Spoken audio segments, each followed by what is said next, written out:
Let's get a little bit more on this with Omar Jadwat, the director of the ACLU, that's the American Civil Liberties Union, joining us live from New York. Omar, you work to protect immigrants' rights. Do you think that this new order has done enough for it to be deemed not anti-Muslim? Absolutely not, because at its core, this order is exactly the same as the old order. They've omitted one country from the 7 that they initially banned, but the same basic plan is in place. It's an effort to deny Muslims entry to the United States, which is exactly what Donald Trump promised us when he was running for president, and what repeatedly, if you look at the evidence, it's clear that this is the fulfillment of that promise. And that promise is not a promise that's consistent with the Constitution here in the United States, and not one ultimately that the courts or the people will let him keep. But Omar, by getting rid of the contentious aspects of, say, prioritizing Christian refugees, it's going to be harder legally to challenge this.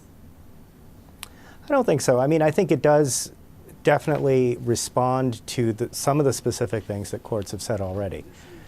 But the core problem is still there. And in fact, if you look at what this second ban, how it relates to the first ban, it actually strengthens the case by showing that the so-called national security justifications that they've been trotting out along this process, through this process, are false.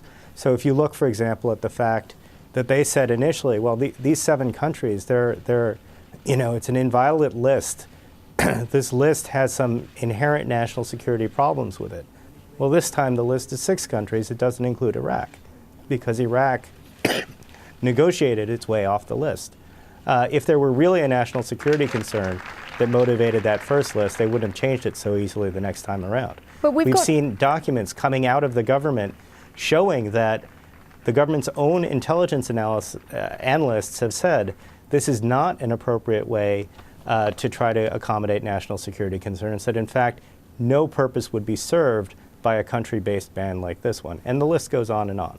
Omar, the 300 people admitted as refugees, where Jeff Sessions was pointing to, these 300 people admitted as refugees to the United States now being investigated by the FBI. There is a security concern. I appreciate they may not have been mentioned whether they're from these banned countries, but they do point to a certain security concern. Well, I mean, let's see. 300 people under some sort of suspicion doesn't really tell you much. What we can look at is the two out of about 1 million people who have come to this country as refugees since 2000. They have come up with 2 incidents that are actually identifiable that they're attributing to refugees. One of those is the so-called Bowling Green massacre, which is not a massacre.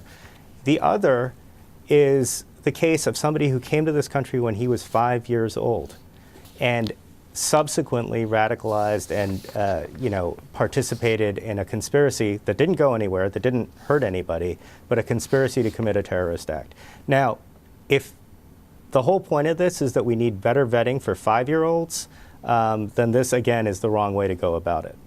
Omar Jadwat, director of the American Civil Liberties Union. Good to talk to you. Thank you. Thanks.